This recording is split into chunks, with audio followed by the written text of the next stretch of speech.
Good to see you again tonight. Made some great progress from last week. The changes we've made, you've done them really well. Posture there on the right hand side is looking much better. Possibly still a little bit crouched over, but still a million times better than it was last week. Looking at the grip there on the left hand side, a much more neutral position. Much better there, so you're finding it much easier to square that club face off the impact. So the changes we made last week, fantastic. One of the areas I just had a quick look at at the start of the session was your alignment. You were still lining yourself up a little bit with your body to the right of your target. You were still in that closed position. So there you can see we just put a shaft down just to highlight the line of your feet, get yourself parallel to your target, so your body now is aiming a little bit left of the 150 marker that was going at. So when you're practicing in the future, just pop a little shaft down just for a few shots. Just make sure that your body's aiming just slightly left of your target and not to the right. With the right shot, that's making you have to sort of swing the club across that golf ball to get it back to your target. So if we start with a video here on the right hand side, I've just got this red line up here just to indicate your swing plane. As we highlighted that during that golf swing, you took the club back in a flat plane, or you're underneath that line, and you're swinging the club quite shallow and around your body, so that's what we call a flatter plane. And then from that position you've got a movement where you're lifting your hands upwards to get them more on plane, and then as we take you down now to halfway position, the club's actually in a good position there, but that movement from the start is from the end of your backswing to the start of your downswing, that lifting action is just causing that club to go a little bit too much. So as we highlighted again, the position of your shaft there now is outside of your hands, and ideally it wants to be a little bit more behind you. Just highlight that in green. You want the club now to be a little bit more behind you. So the club's coming from a nice position from the inside, allowing you to rotate and get the club moving down your target line.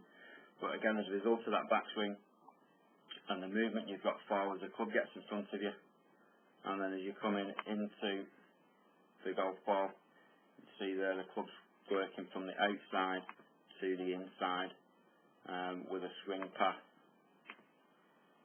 that goes across the line like that.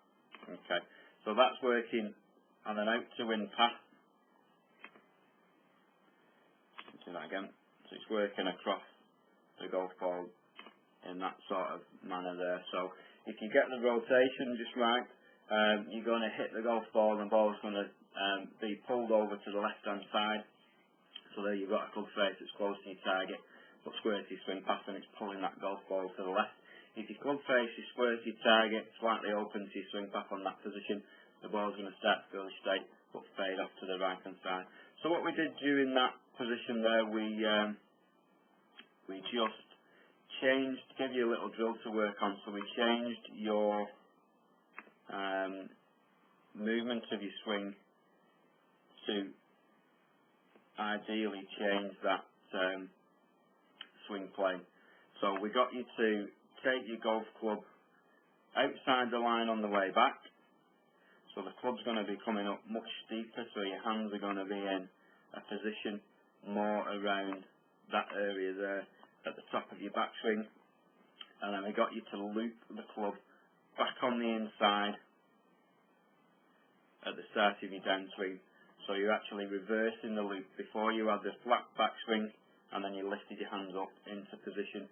Now we've got a steeper backswing, and we're shallowing the hands out, so we're looping the club back on the inside, allowing the club to be delivered to that golf ball.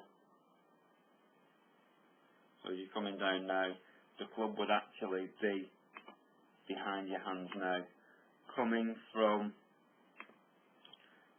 this type of angle there.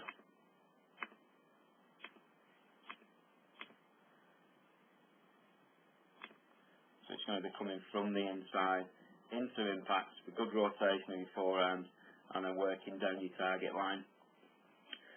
So that's just the area of your backswing, so that's really sort of concentrating on retraining the direction and swing path of your golf club, allowing you to deliver it from the inside to create a better, more consistent direction of your shot.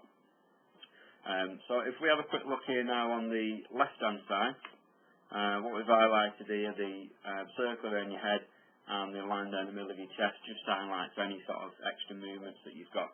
Now, we did discuss quite a bit in detail of you needing to stay centred during the golf swing. So the first thing we did, we made your stance a little bit narrow. So just remember that your feet should be just about shoulder width apart as you're in your set-up position. So as we take you through that golf swing, up to the top, oops, just went too far. So you're now at the top of your backswing, and you can see there how much you've actually lifted yourself up and just drifted or swayed to the right-hand side of that circle. Now we say that's not a problem, providing you can correct yourself and get your head back in that circle and get your weight across to the left-hand side, allowing you to strike that golf ball. As we just said here, as we come back into impact, again it's a little bit too far, come back. Okay, we're now around about impact position. You can see now the head still out of that circle. It's still above the circle, so that's just again telling us that you're just a little bit crouched in your posture, having to stand a little bit taller to create room to get through that golf ball. So you stand a little bit taller in your posture, allow you to stay at the same level all the way through the golf swing. But there, your head's just out of that circle to the right hand side, and your upper part of your chest, which we highlighted was going to be the bottom of your swing, it's just behind the line where it started at address. So there now, your body position is actually behind the golf ball and you're trying to lift it up into the air. So what we discussed about that is you need to ideally transfer that weight. Your upper part of your chest needs to be working to the left of this line. So when you come into impact, you want your chest to be in that sort of position there. Head fixed in the circle, and then your hips are going to be a little bit further in front of that line there. That's just going to allow you to get the descending blow into the golf ball and make a good, solid, consistent strike. So you're actually hitting down into the golf ball, not trying to lift it. So to achieve that position, we say you're standing with your feet fairly narrow, with your weight favouring your left thigh a little bit more. So that allows you to turn your body, staying a little bit more centred. If you did drift off to the right hand side, you didn't drift as far as what you were doing previously.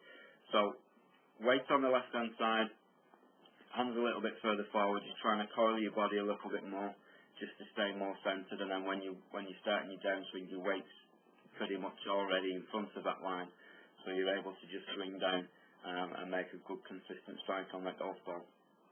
So we gave you another little drill to work on as well later on. We put your head against the wall.